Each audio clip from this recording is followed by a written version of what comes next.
کہ یہ جو دن چل رہے ہیں وہ ہمارے ہاں ہمارے حکمران کہتے ہیں مزید سخت فیصلے کرنے پڑیں گے۔ اور میں نے کہا تمہارے لیے تو آسان ہے، اس لیے کہ تم تو جس دفتر میں بیٹھ کے فیصلہ کرتے ہو اس کی تو بتی کوئی نہیں جاتی، تمہیں کیا پتہ ہو، وہاں تو اے سی بھی 1 منٹ کے لیے بند نہیں ہوتا۔ یہ تو اس سے پوچھو باپ سے کہ جو عید سے پہلے اپنی بیوی سے مشورہ کر رہا ہے کہ عید آ گئی ہے، اگر بیٹی کے گھر کپڑے نہ بھیجے تو اس کی ساس باتیں کرے گی۔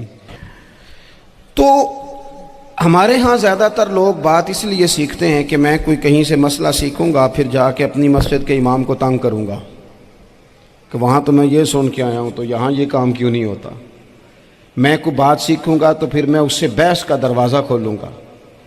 علم کا مطلب ہی اپنے آپ کو سنوارنا ہے، معلومات حاصل کرنے کا مطلب یہ کہ آپ کے عمل میں پختگی آئے، آپ کے کردار میں پختگی آئے، آپ نے جو سیکھا ہے آپ اس کے مطابق اپنے آپ کو ڈھالیں۔ مسلم شریف میں موجود ہے، نبی پاک صلی اللہ علیہ وسلم نے دعا مانگی ہے، اے اللہ میں اس علم سے تیری پناہ مانگتا ہوں جو علم تو ہو پر نفع والا نہ ہو۔ جس بندے کے علم نے اسے نفع نہیں دیا، وہ کچھ سیکھ نہیں سکا اس سے، تو اس کا علم کسی کو کیا نفع دے گا۔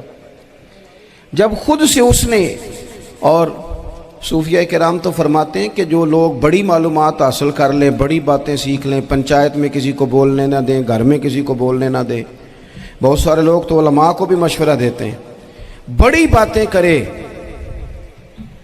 لیکن عمل کے لحاظ سے بندہ زیرو ہو تو اہل دل فرماتے ہیں اس کی صحبت سے بچو۔ اسے بڑا پتہ ہے، بڑی باتیں آتی ہیں، بڑی باتیں کرتا ہے، لیکن گفتگو کی حد تک تو بہت بڑا ہے، عمل کے معاملے میں صفر ہے۔ بہت سارے لوگ مسجد کے حجرے میں میٹنگ ہو رہی ہوتی ہے اور وہ لمبی لمبی دلیلیں اور مشورے دے رہے ہوتے ہیں، نماز کا ٹائم آ جائے تو اٹھ کے چلے جاتے ہیں، کہتے ہیں میں اپنے محلے دی مسیتیں پڑھنی ہیں۔ کئیوں کو کام یاد آ جاتا ہے۔ فرمایا کہ شخص کے پاس معلومات بڑی ہوں لیکن عمل کے معاملے میں بندہ زیرو ہو تو اسے بچنا کیوں؟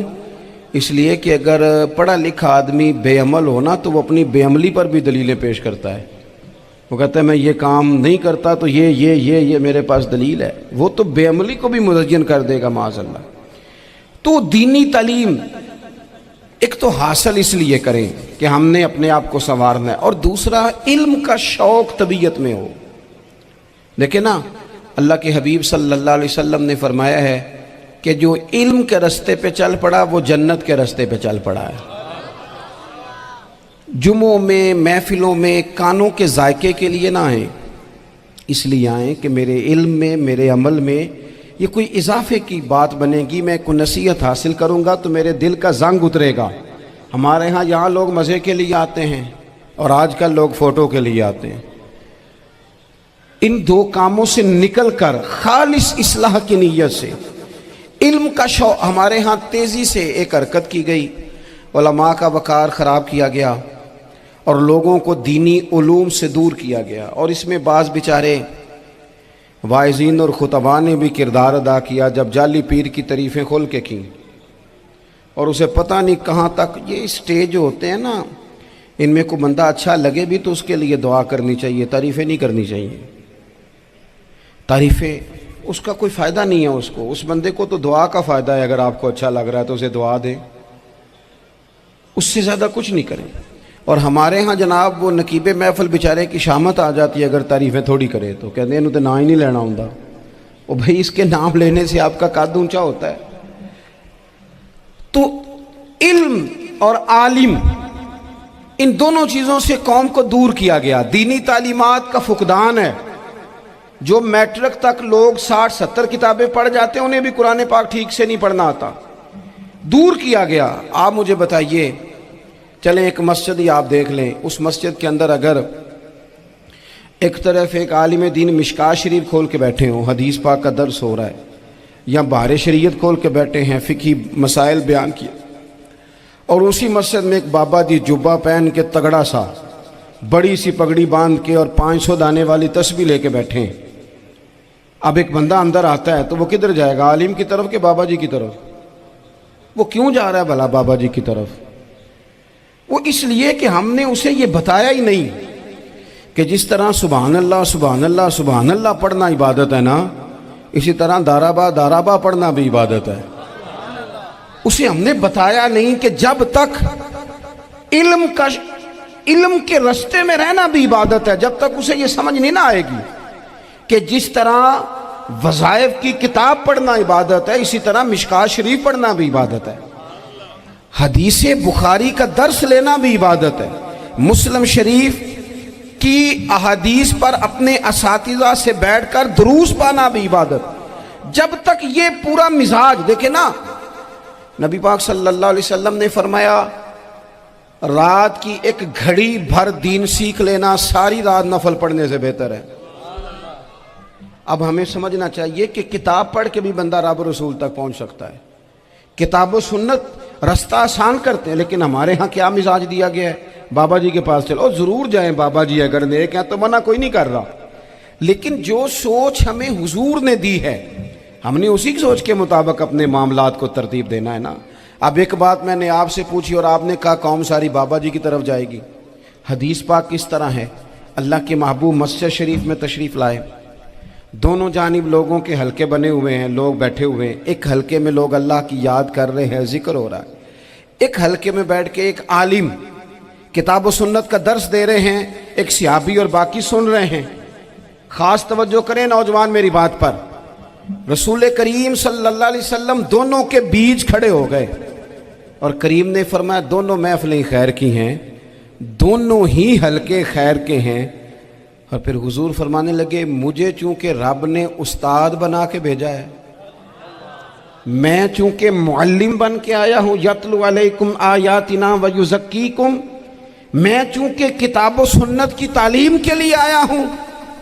یہ لفظ کہتے کہتے حضور اس جماعت میں بیٹھ گئے جو دین پڑھ اور پڑھا رہی تھی۔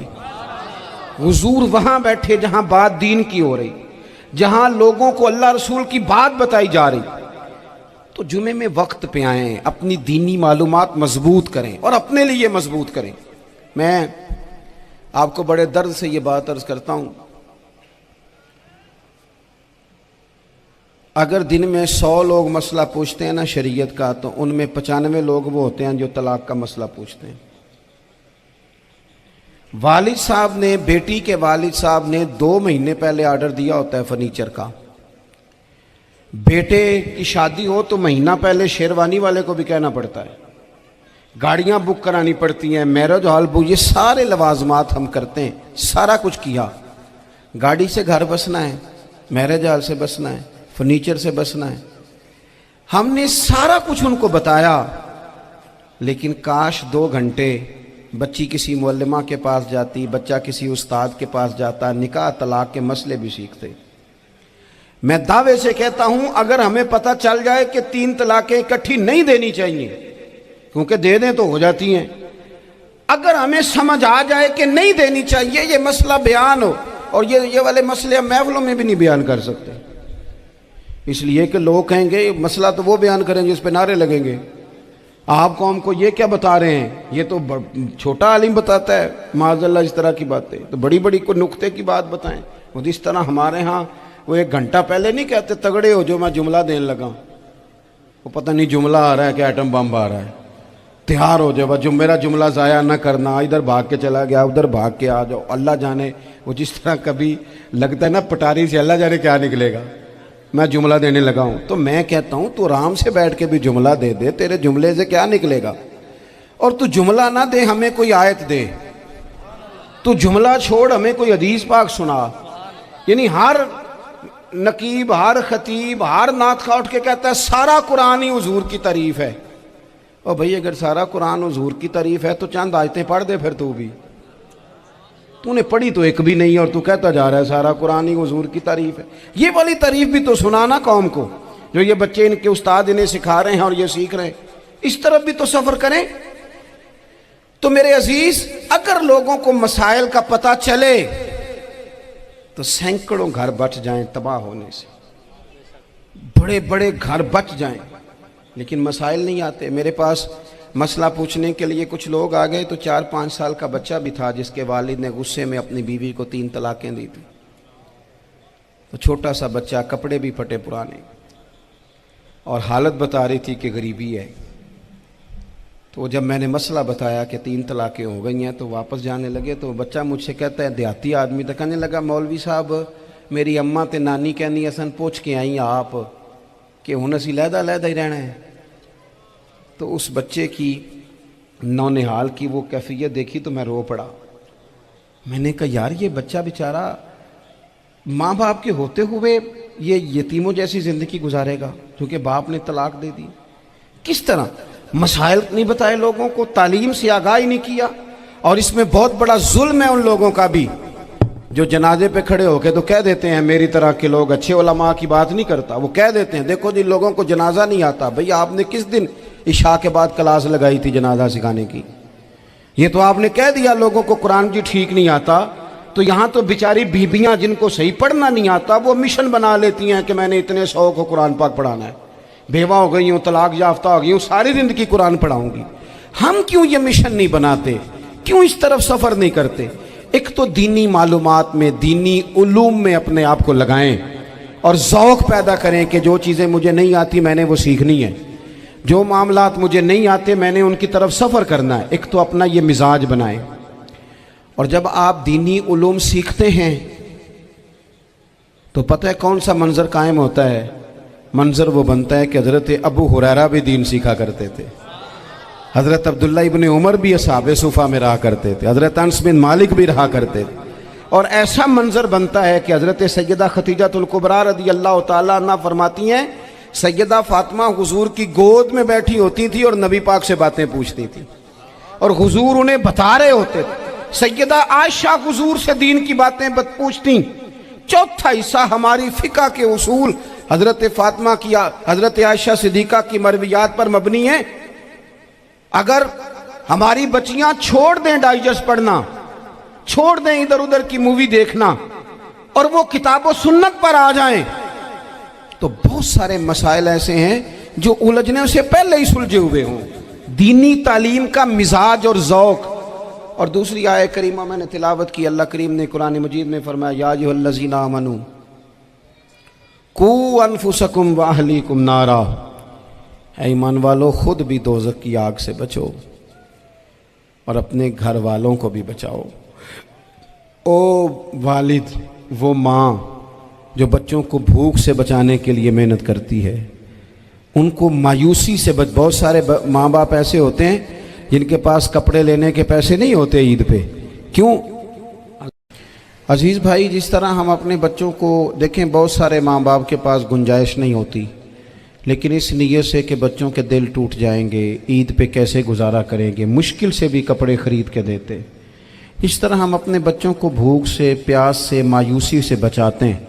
اس طرح ہمارے رب نے ہمارے ذمے لگایا ہے کہ تم اپنے بچوں کو کوشش کرو دوزخ کی آگ سے بچانے کی۔ حضرت عمر فاروق رضی اللہ تعالیٰ عنہ نے عرض کیا تھا یا رسول اللہ صلی اللہ تعالیٰ علیہ وسلم، اس آیہ کریمہ کا معنی کیا ہے؟ تو محبوب کریم علیہ السلام نے فرمایا عمر، جن چیزوں کا اللہ تمہیں حکم دیتا ہے تم اپنے گھر والوں کو ان چیزوں کا حکم دو، جن چیزوں سے رب رسول تمہیں منع کرتے ہیں اپنے گھر والوں کو ان سے روکو، اپنے گھر کے اندر نفاذ دین کرنے کی کوشش کرو۔ میرے بھائی، بہت زیادہ آزمائش ہے ہمارے گھروں میں، بے چینیاں ہیں، اضطراب ہے، بچوں میں سختی ہے، بہن بھائی ایک دوسرے کے ساتھ لڑتے ہیں، مزاجوں میں تلخی آ گئی۔ کیوں بھلا؟ اس لیے کہ ماں باپ کو جو بہترین کردار اور جو حسین طریقہ گھر میں اپنانا چاہیے تھا، بچے تقریر باہر سے سنتے ہیں لیکن وہ فالو اپنے ماں باپ کو کرتے ہیں۔ اگر ماں باپ میں حوصلہ ہو، صبر ہو، اطمینان ہو، خودداری ہو، تھوڑے پر گزارا کرنے کا مزاج ہو۔ دیکھیں نا، آج ڈپریشن ہے، ٹینشن ہے، پینکس اٹیکس ہیں، بڑی ساری چیزیں آ گئی ہیں۔ کیوں بھلا؟ صبر نہیں، تحمل نہیں، بردباری نہیں۔ آزمائے ایک دن ایک بچہ میرے پاس آ گیا مدرسے کا اور آ کے وہ رونے لگا۔ میرے گھر والے کہنے لگے کھانا چھوڑ دیں، پہلے اس کی بات سن لے۔ میں نے کہا پتر کیا ہوا؟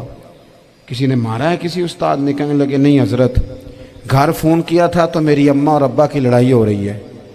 بچہ کانپ رہا ہے، ٹانگیں کانپ رہی ہیں۔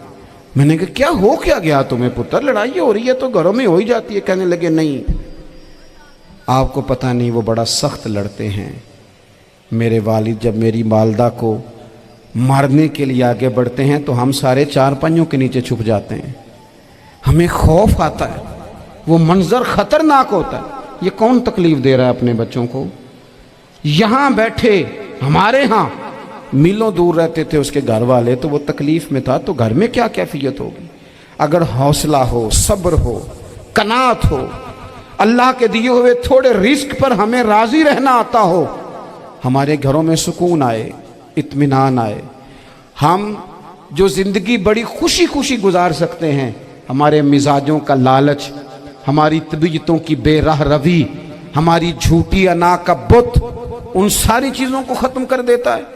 اپنی زندگی کے اندر اگر ہم وہ کردار اپنے بچوں کو دیں جس کردار میں موبائل بھی ہو، جس میں گاڑی بھی ہو، جس میں پیسے بھی لا کے ابا دراز میں رکھتا ہو، لیکن والد کا گھر میں مصلی بھی موجود ہو، اس کی کوئی تسبیح بھی ہو، وہ یہ بھی کہتا ہو کہ خدا نے اپنے فضل سے آج 5,000 دیا ہے تو اس میں 1,000 غریبوں کا بھی ہے، اس میں تھوڑا سا میں نے اللہ کی رضا کے لیے بھی رکھا ہے۔ اگر کوئی مشکل آ جائے تو وہ باپ اور ماں کو صبر کرتا ہوا دیکھتے ہوں، اگر ایک باپ بات کرے تو دوسرا برداشت کرتا ہو۔ خدا را اپنی اولادوں کو اس اذیت کا شکار نہ کرو۔ اپنے گھروں کے اندر وہ خودداری، وہ پیار، وہ وقار، وہ محبت، وہ انداز۔ آپ تھکے ہوئے ہیں، کوئی شک نہیں، آپ بہت سارے مسائل کا باہر شکار ہوں گے، کوئی شک نہیں، لیکن آپ باہر سے تھک کے آئے ہیں، اور اگر آپ باہر اپنی فیکٹری کے مالک ہیں اور دفتر کے بڑے ہیں تو گھر میں بھی تو آپ بڑے ہیں نا۔ آپ کی ماں بھی تو انتظار کر رہی ہے، اس نے بھی تو دکھڑا سنانا ہے نا آپ کو۔ آپ یہ دیکھیے کہ آپ کے بچے بھی تو انتظار کر رہے ہیں، وہ چاہتے ہیں کہ ابا آ کے بیٹھیں تو ہم ان کے سینے پہ چڑھ کے تھوڑا کھیلیں۔ آپ کی اہلیہ منتظر ہیں، کچھ باتیں بیوی کسی اور سے نہیں کہہ سکتی، صرف اپنے شوہر سے کہتی ہے، لیکن وہ تو آتے ہی جلال میں آ گئے صاحب، وہ کہنے لگے تو بڑی نالائق ہے، میں تھکا ماندہ آیا ہوں اور تو نے مجھے کہانی سنا دی ہے۔ وہ اس خاتون سے شدت کے ساتھ پیش آنے لگے۔ میرے رسول پاک کی حیات نور کو دیکھو، حضرت ام ایمن حضور کی رضائی والدہ ہیں، ان کی بھی خدمت ہو رہی ہے، حضرت حلیمہ سعدیہ آ رہی ہیں تو خدمت ہو رہی ہے، حضرت عباس حضور کے چچا ہیں تو کریم فرماتے ہیں میرے چچا ہیں باپ کی جگہ پہ۔ حضور دوست احباب صحابہ غلاموں سب کے ساتھ پیار کر رہے ہیں، 9 ازواج مطہرات ہیں گھر کے اندر، اور کیفیت یہ ہے کہ حضور صرف ان کی ضرورتوں کا ہی خیال نہیں کرتے، خواہشات کا ہی خیال نہیں کرتے، بلکہ میرے کریم کا طریقہ یہ ہے کہ کوئی بندہ آج بول کیا رہا ہے، وہ کہاں کھڑا ہے آج، اس کے جملے کس طرح کے ہیں، اس کا لہجہ کس طرح کا ہو گیا ہے اور اسے ٹھیک کیسے کرنا ہے، محبوب اس کا خیال فرماتے، توجہ کرتے۔ میں کہتا ہوں کہ ہم سب کو شوق آیا ہے آرام کرنے کا۔ میں صبح 11 بجے سے پہلے اپنے گھر سے نکل آیا تھا، اور یہ وقت آ گیا ہے اور رات کو خدا جانے کس وقت گھر پہنچنا ہے۔ کئی دفعہ کیفیت یہ ہوتی ہے کہ گاڑی سے اترتے ہیں تو پھر دل کرتا ہے کہ کوئی اٹھا کے چلائے نہ کبھی، اس کے باوجود بہت سارے لوگ ناراض رہتے ہیں کہ ہم سے مل کے نہیں گئے، فوٹو نہیں کھنچوا کے گئے، فلانی جگہ چائے نہیں پی کے گئے۔ یہ تسلسل ہے، لیکن میں جتنا مرضی تھکا ماندہ گھر جاؤں گا نا، کبھی ایسا نہیں ہوا کہ میں گھر جاؤں تو بڑی ٹینشن میں جاؤں۔ میری گھر والی ایک دن مجھ سے کہنے لگی آپ نے کبھی نہیں کہا کہ میں تھکا ہوا آیا، بندہ تھک بھی تو جاتا ہی ہے نا، کبھی کہاں کرے نا۔ میں نے اسے کہا پتہ کیوں نہیں کہتا؟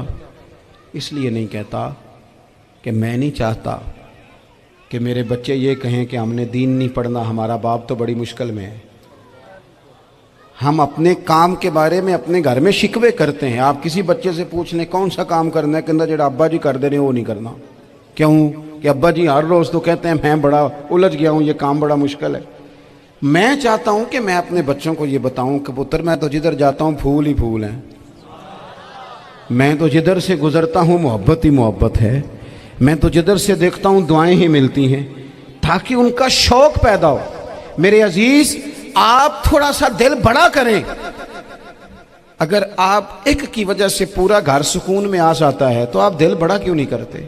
جگہ ڈھونڈتے ہیں بس مجھے کوئی تنگ نہ کرے، کوئی میری باپ ماں بدولت کو کوئی پریشان نہ کرے۔ بخاری شریف سنیے، حضرت عائشہ صدیقہ رضی اللہ تعالیٰ عنہ بیٹھی ہیں، حضور فرمانے لگے عائشہ آج ایک بات نہ بتاؤں تمہیں؟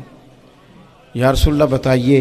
حضور فرمانے لگے جب تم مجھ سے ناراض ہوتی ہو تب بھی مجھے پتہ چل جاتا ہے، اور جب راضی ہوتی ہو پھر بھی پتہ چل جاتا ہے۔ تو حضرت سید عائشہ صدیقہ بات سن کے بڑی خوش ہوئیں، یا رسول اللہ وہ کیسے؟ حضور فرمانے لگے کبھی کبھی تم قسم اٹھاتی ہو۔ یا رسول اللہ ہاں۔ فرمایا جب ہوتی ہو نا راضی، خوش، تو پھر کہتی ہو مجھے رب محمد کی قسم صلی اللہ علیہ وسلم، پھر تم میرے نام کے ساتھ رب کریم کا نام ملا کے قسم اٹھاتی ہو، رب محمد کی قسم۔ یا رسول اللہ بالکل ایسے ہی ہے۔ اور فرمایا جب تمہارے دل میں کوئی بات ہوتی ہے نا تو پھر تم کہتی ہو مجھے رب ابراہیم علیہ السلام کی قسم، پھر تم رب محمد نہیں کہتی۔ یہ بخاری مسلم میں موجود ہے۔ حضرت عائشہ صدیقہ نے تو بات سنی تو کھل گئی طبیعت، کہنے لگی کریم صدقے جاؤں یہاں تک خیال فرماتے ہو؟ کس کے جملے کہاں پہنچ گئے، یہاں تک خیال ہے؟ فرمایا مجھے پتہ چل جاتا ہے کہ تمہاری کیفیت کیا ہے، کہاں کھڑی ہو۔ اور بھئی ہم تو اپنی ماں کا بھی خیال نہیں رکھتے، ہمارا باپ کہاں بیچارہ کھڑا ہے، وہ تو انتظار میں تھا کہ کوئی 10 منٹ میرے پاس بیٹھے گا، توجہ ہی نہیں، جذبات کا خیال ہی نہیں۔ حضرت عائشہ صدیقہ بات سن کے عرض کرنے لگے یا رسول اللہ مجھے رب محمد کی قسم ہو، میں صرف نام چھوڑتی ہوں، میرے دل میں ہر وقت مدینے والے محبوب ہی رہتے ہیں، نام ہی چھوڑتی ہوں صرف۔ او میرے دوست تھوڑا سا جا، اور دوسرا عرض کروں گا، دولت اگر بہت عالی چیز ہوتی نا، بہت قیمتی، تو سب سے زیادہ سید عائشہ کے گھر میں ہوتی۔ اگر پیسوں سے ہی سوکھ آتا تو پیسے سب سے زیادہ حضرت فاطمہ الزہرا کے کاشانہ نور میں ہوتے۔ او میرے بھائیوں، سونا وقت محبتوں سے گزارا جا سکتا ہے۔ او بھائی، میں نے تو اپنے گھر میں یہ دیکھا کہ میرے والد صاحب گرمی آتی تو فرماتے او لو بھائی تانوں پرواہ نہیں، میں تواڈے پڑھولے چ دانے پا دیتے نے تے تواڈی ماں نے مرتبان چ اچار پا دیتا ہے، لو اب تمہیں کہیں جانے کی ضرورت نہیں پڑے گی۔ اس پہ بھی وقت بڑا اچھا گزرتا تھا، اس پہ بھی ٹائم بڑا اچھا۔ 6 کھانے کھا کے بچے نخرے کر رہے ہیں۔ میں نے اپنے والد صاحب سے ایک دن کہا، میں کہ ابا جی تانوں پسند کی ہے؟ فرمان لگے پتر جے تے لگی ہوئے بھوک پھر تے ہر شے، اور اگر بھوک نہ ہو تو پھر نخرے ہی نخرے ہیں، پھر کیا پسند ہونا ہے؟ طبیعت نہیں، اپنے گھروں میں اپنے دوستوں میں اطمینان پیدا کریں، اضطراب سے باہر آئیں۔ اور ایک بات اور عرض کرنی ہے، یاد رکھنا تقریر باہر چلتی ہے، گھر میں نہیں چلتی، گھر میں عمل چلتا ہے۔ گھر جا کے آپ لیکچر دینا نماز پڑھا کرو، نماز پڑھا کرو، نماز پڑھا کرو، نماز پڑھا کرو، تو کوئی نہیں پڑھتے گھر والے۔ آپ گھر میں نماز خود شروع کر دیں۔ نبی پاک صلی اللہ علیہ وسلم نے فرمایا گھروں کو قبرستان نہ بناؤ، کچھ نفلی نمازیں گھر میں بھی پڑھا کرو۔ اللہ کے پیارے رسول صلی اللہ علیہ وسلم کا گھر مسجد نبوی کے بالکل ساتھ ہے، دروازہ حضور کے گھر کا مسجد میں کھلتا تھا، لیکن نبی کریم صلی اللہ علیہ وسلم کیا کرتے تھے؟ حضرت عائشہ صدیقہ فرماتی ہیں تہجد کی نماز گھر میں پڑھا کرتے تھے، گھر میں حضور تہجد کی نماز پڑھتے، اگرچہ گھر میں دشواری تھی، کچھ عبادات کچھ نمازیں گھر کے اندر بھی انسان پڑھے۔ آخری گزارش آپ حضرات سے کرنی ہے، اتنا بڑا مجمع ہے، اتنے سارے لوگ تشریف لائے ہیں، ایک گزارش آپ حضرات کی خدمت میں رکھ کے بس میں نے بات کو سمیٹنا ہے۔ 2 باتیں میں نے آپ کی خدمت میں عرض کی ہیں، ایک تو دینی علم کا ذوق پیدا کریں، اور دوسرا اپنے گھروں میں تھوڑا ٹھہراؤ لائیں، تھوڑا سا اپنے، یہ بچوں کے دستار فضیلت کا اجتماع تھا اس لیے میں نے یہ بات عرض کی، اپنے گھروں میں تھوڑا حوصلہ قناعت لائیں۔ حضرت عائشہ صدیقہ رضی اللہ تعالیٰ عنہ فرماتی ہیں ایسا نہیں تھا کہ ہمارے گھر کے اندر مال نہیں آتا تھا، اللہ کے فضل سے بڑا کچھ آتا تھا، لیکن فرماتی ہیں ہم اثار کر دیا کرتے تھے۔ حضور کا مزاج اثار کر دینے کا ہے۔ یاد رکھنا شمع سے اگر کئی شمعیں جل جائیں تو اس کی روشنی میں کبھی کمی نہیں آتی، ہزاروں دیے بھی جل جائیں تو یہ دیے ماند نہیں پڑتے۔ مہنگائی بڑی زور کی ہو گئی، غریب آدمی کی آزمائش بڑھ گئی۔ ہمیشہ مہنگائی سے غریب لوگ متاثر ہوتے ہیں. امیروں کی تو چیزیں مہنگی ہو جاتی ہیں, وہ تو سنگل انہوں نے جمع کی ہوتی ہیں, مہنگی ہوتی ہیں تو ڈبل میں بیچتے ہیں. غریب پستا ہے. لیکن دکھ کی بات یہ ہے کہ ہم ایک دوسرے کا ساتھ نہیں دیتے. مقروض ذہنی اذیت کا شکار ہے. 3 دن ہے نا عید کے, تو ایک جوڑے سے بھی گزارے جا سکتے ہیں, ایک سے بھی. اکثر لوگ تو ویسے ہی عید کی نماز پڑھ کے سو جاتے ہیں, اور جو بیدار بھی ہیں وہ بھی کپڑے بدل کر کے جانور کے ذبح میں مشغول ہیں. ہم نے اس عید پہ کوشش کرنی ہے کہ ہماری گلی میں, ہمارے محلے میں, ہمارے دائیں بائیں تھوڑا سفر کریں, بچوں کو دیکھیں, سرکاری سکول سے نکلتے بچوں کو دیکھیں, مساجد مدارس سے نکلتے بچوں کو دیکھیں. ہم نہ ایک ایک دو دو کا ساتھ دیں. یہ جتنی سیاسی جماعتیں کام کر رہی ہیں, جن کی حکومت تھی, جن کی ہے, پتہ نہیں کل کس کی آئے گی. میں تو ذاتی طور پر ان سے پورا مایوس ہوں. مجھے تو نہیں لگتا کہ جتنے لوگ آج تک حکومت کر چکے ہیں, بار بار آتے ہیں یا پچھلی حکومت گئی ہے, ان کے پاس کوئی پلان ہی نہیں ہے. یہ تو بیچارے ایک دوسرے کی ٹانگیں کھینچنے کے علاوہ نہ کچھ کر سکے ہیں, نہ امید ہے کچھ کریں گے. لیکن غریب کی تکلیف بڑھ گئی ہے. میرے پاس 20 لوگ آتے ہیں, آتے تو وہ دعا کا کہنے ہیں, آتے تو صرف یہ بتانے ہیں کہ اس مشکل میں ہوں, دعا کرنا. لیکن دوستو, لوگوں کی باتیں سن کے بڑی تکلیف ہوتی ہے. ہم کیا کسی کی مدد کر سکتے ہیں؟ ہمارے لیے تو مدارس چلانے مشکل ہیں, لیکن لوگ اذیت کا شکار ہیں. ذہنی کرب کے نیچے لوگ آ گئے. اتنی بڑی اذیتیں کھڑی کر دی گئی ہیں. تھوڑا تھوڑا دیکھو, 2 کا کھانا 3 بھی تو کھا ہی سکتے ہیں نا, 3 کا کھانا 4 بھی تو کھا ہی سکتے ہیں نا.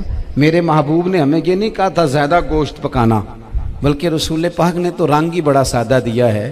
کریم نے فرمایا, عائشہ شوربہ ذرا زیادہ کر لو, پڑوسیوں کو بھی سالن دے دیں گے.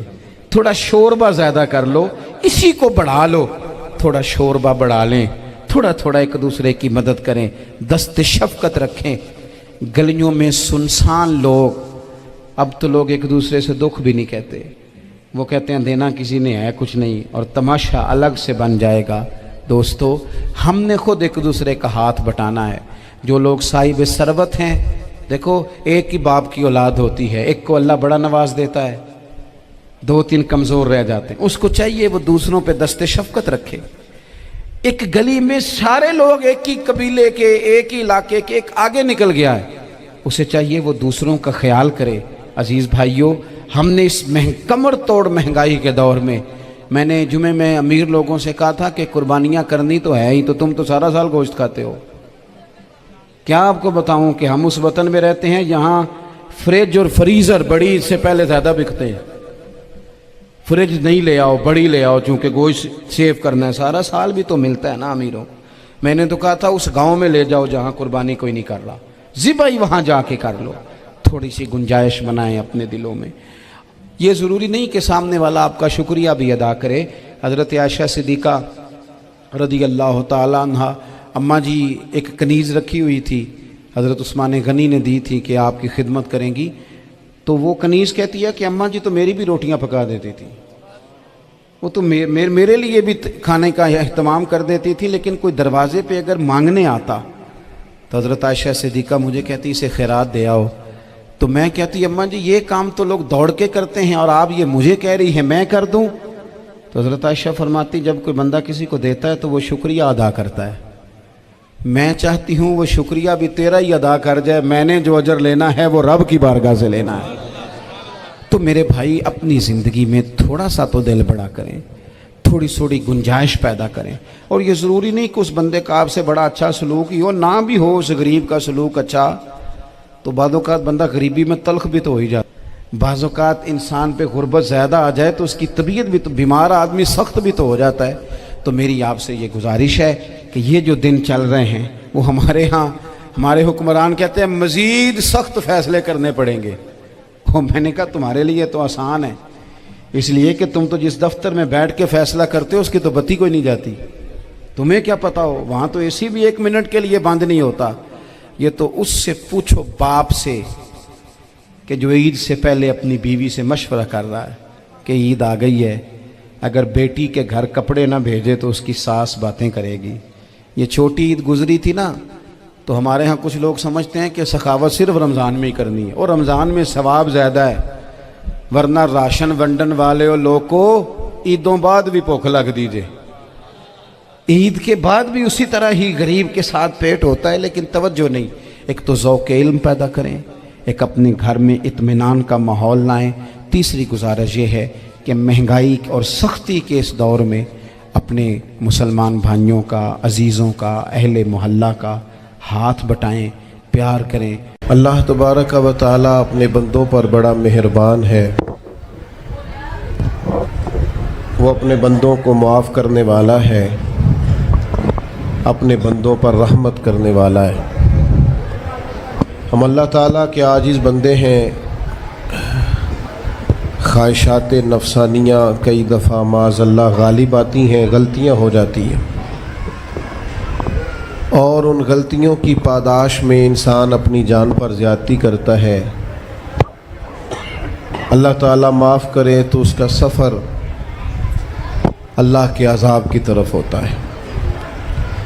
اب ہمیں یہ حکم ہے کہ ہم سب بار بار استغفار کریں اپنے رب کی بارگاہ میں، اس کے حضور توبہ کریں، اللہ سے معافی کے خواستگار ہوں۔ نبی پاک علیہ الصلاۃ والسلام نے تعلیم امت کے لیے فرمایا ہے کہ میں دن میں 100 بار اپنے رب سے استغفار کرتا ہوں۔ بار بار اس کی طرف رجوع کیا جائے، بار بار اپنے رب کے حضور معافی مانگی جائے، اور بار بار جائزہ لیا جائے اپنے اعمال کا، بار بار کوشش کی جائے کہ ہم اپنے آپ کو سنواریں، ہم اپنے آپ کو بدلیں، اپنے اندر تبدیلی لائیں، ہم ایسے اعمال کریں جس کی برکت سے اللہ تعالی ہمیں معاف فرمائے۔ اللہ جزائے بڑی مہربانی، جزاک بڑی مہربانی۔ کوشش کریں کہ ہم بار بار اپنا حساب کریں، محاسبہ کریں۔ ہمارے ہاں یہ ہوتا ہے کہ لوگ اپنی جسمانی صحت کا تو بڑا خیال رکھتے ہیں کہ میری طبیعت ٹھیک نہیں، ٹیسٹ کرا لوں، یہ چیز کھاؤں، یہ نہ کھاؤں، میں غور کروں کہ کس چیز سے میری طبیعت خراب ہوتی ہے، کس سے بہتر ہوتی ہے، اس کا بڑا لحاظ اور خیال کیا جاتا ہے۔ لیکن روحانی زندگی کس سے برباد ہوتی ہے، کون سے گناہ ہیں جو باطن کو اجاڑ دیتے ہیں، دل کو تباہ کر دیتے ہیں، اخلاق کا جنازہ نکال دیتے ہیں، اس پر ہم غور نہیں کرتے۔ اپنی ساری زندگی اپنا ظاہر سنوارنے میں گزار دیتے ہیں، اور دل جس پر رب کریم کی نظر کرم رہتی ہے اس پر ہم توجہ نہیں کرتے۔ سب سے پہلے تو اپنا محاسبہ کریں زندگی میں۔ حضرت عمر رضی اللہ تعالیٰ عنہ ایک جملے میں بات بہت بڑی ارشاد فرما گئے۔ آپ فرماتے ہیں کہ اپنا حساب کرو اس سے پہلے کہ تمہارا حساب کیا جائے، پھر حساب کیا جائے گا تمہارا پھر مشکل ہوگی، تو ابھی سے اپنا حساب کیا جائے۔ اب ان لوگوں کا معاملہ ہے جو دنیا سے رخصت ہو گئے۔ انسان خیر اور بدی اس کا مجموعہ ہوتا ہے، انسانوں میں نیکیاں بھی ہوتی ہیں، کمزوریاں بھی ہوتی ہیں۔ اب ہم میں سے جو دنیا سے رخصت ہو گئے ہیں ان کے تعلق سے ہمارے کوئی ذمہ داریاں ہمارے ذمے بچتی ہیں۔ ایک تو ہم سب کا معاملہ ہے، وہ میں نے پہلے عرض کر دیا کہ ہمیں اپنا حساب کرنا ہے، اپنے معاملات کو دیکھنا ہے، استغفار کرنا۔ پھر یہ کہ جو لوگ رخصت ہو گئے ان کے لیے کیا کریں۔ تو چونکہ انسان میں کمیاں بھی ہوتی ہیں، خوبیاں بھی ہوتی ہیں، تو سب سے پہلے تو اللہ کے حبیب علیہ السلام نے ہمیں فرمایا ہے کہ اذکروا محاسن موتاکم، جب تم میں سے کوئی رخصت ہو جائے تو اس کی اچھی اچھی باتوں کا ذکر کرو۔ ایسا نہیں کہ انسان میں ساری خوبیاں ہی ہوں گی، لیکن تم خوبیاں تلاش کر کے ان کا بیان کرو، تم زمین پر اللہ کے گواہ ہو۔ ایک تو جب بھی کسی جانے والے کا ذکر کریں خیر کے ساتھ کریں، بھلائی کے ساتھ کریں، اچھے لفظوں کے ساتھ کریں۔ کہیں کوئی کمی یاد آئے بھی تو اب اسے چھوڑ دے، وہ بندہ رخصت ہو گیا، اس کا ذکر خیر کے ساتھ کرنا، اس کو ذہن میں ضرور بٹھائیں۔ دوسری بات یہ کہ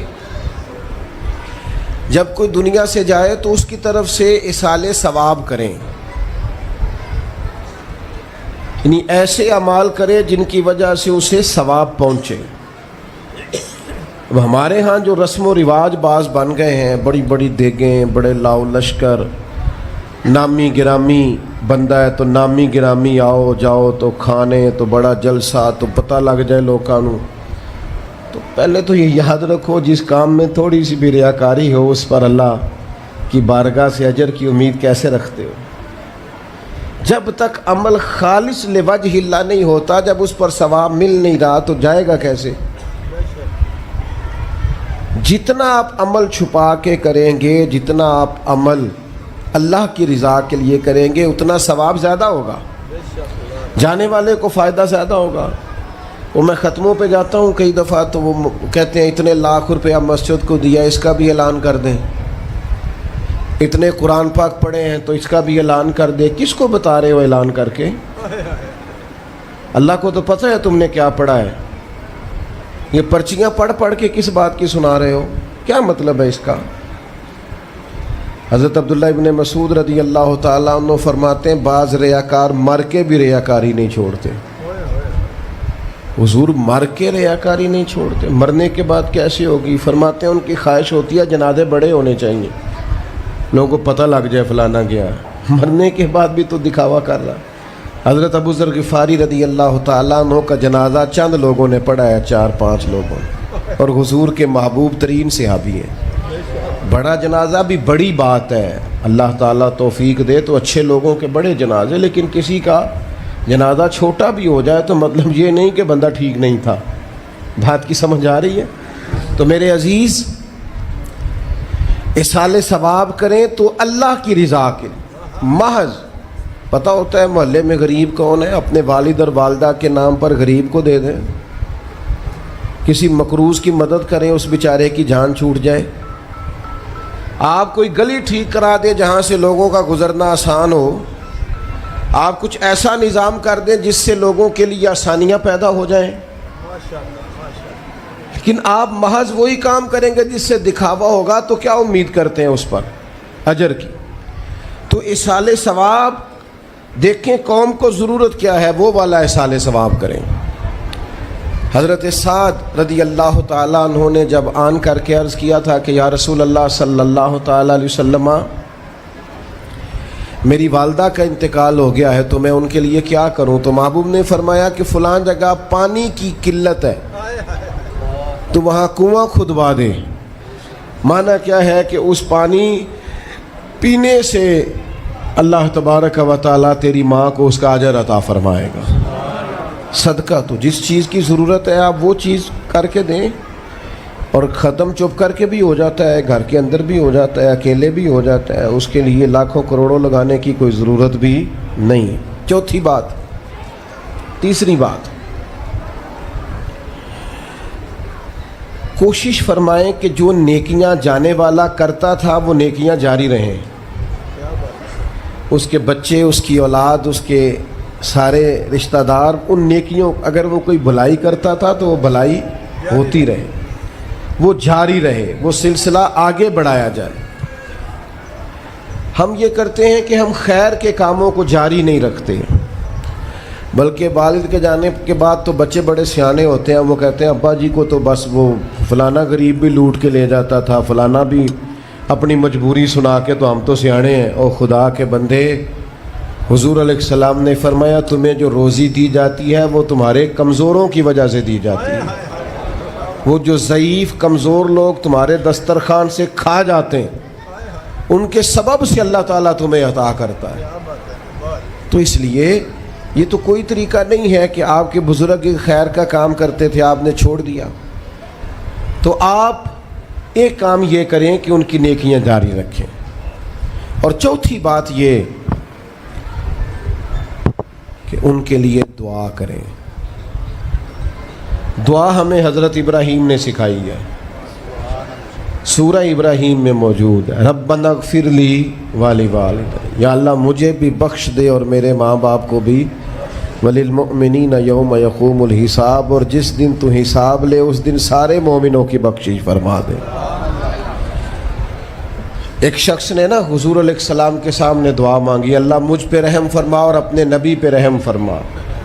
حضور فرمانے لگے تو نے اللہ کی رحمت کو محدود کیوں کر دیا ہے؟ تو کہہ سارے مومنوں پہ رحم فرما، سب پہ رحم فرما۔ بھائی سب کے لیے دعا مانگیں۔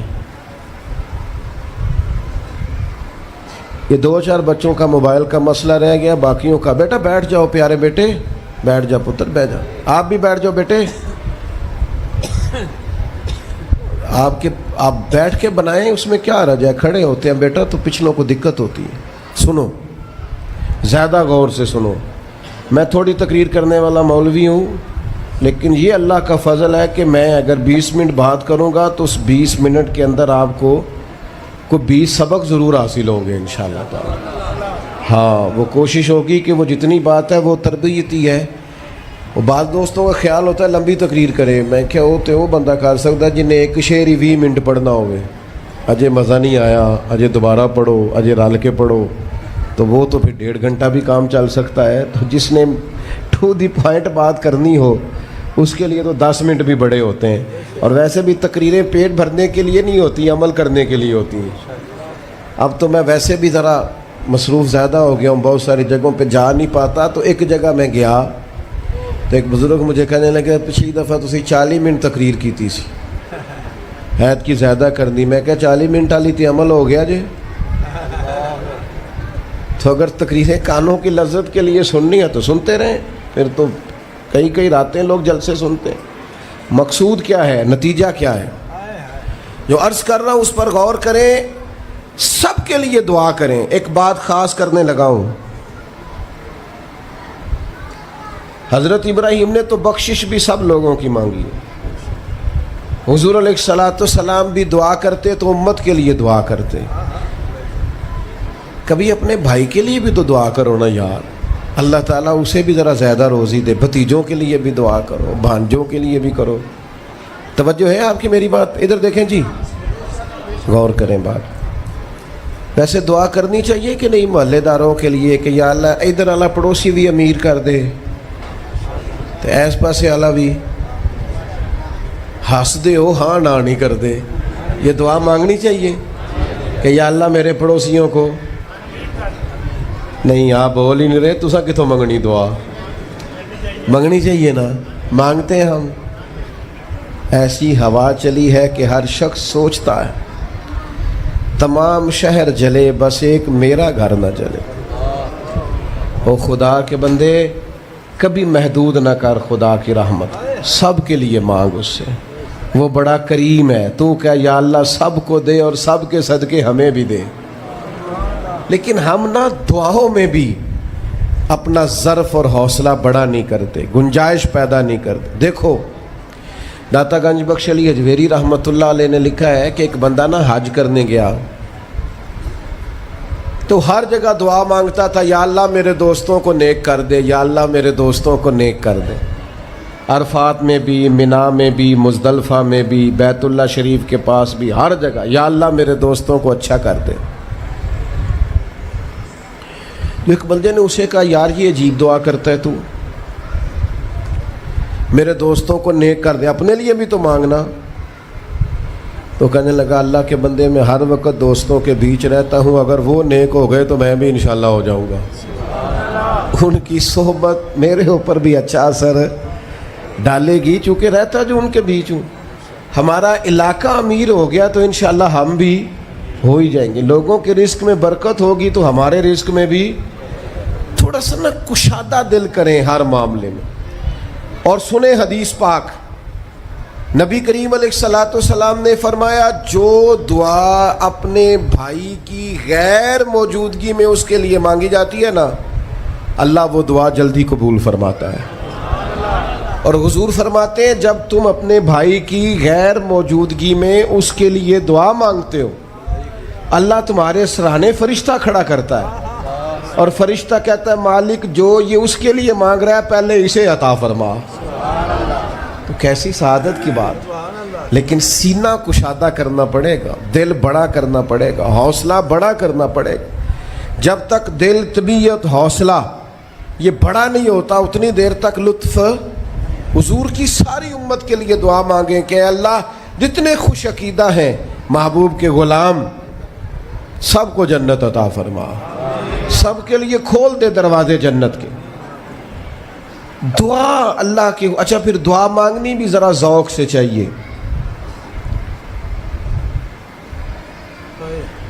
کسی بندے نال ذاتی کام ہوئے، ذاتی کوئی لوڑ پہ جائے وہ کیویں کرائی دا پلا؟ جی تو پتہ ہے سارے گل دا۔ السلام علیکم جناب، کہندا وعلیکم السلام، کتھے ہو جی؟ میں تے دور ہاں کدھرے، تسی حکم کرو۔ کہندا نہیں ٹیلی فون والی گل ہی نہیں، مینوں مل کدھرے؟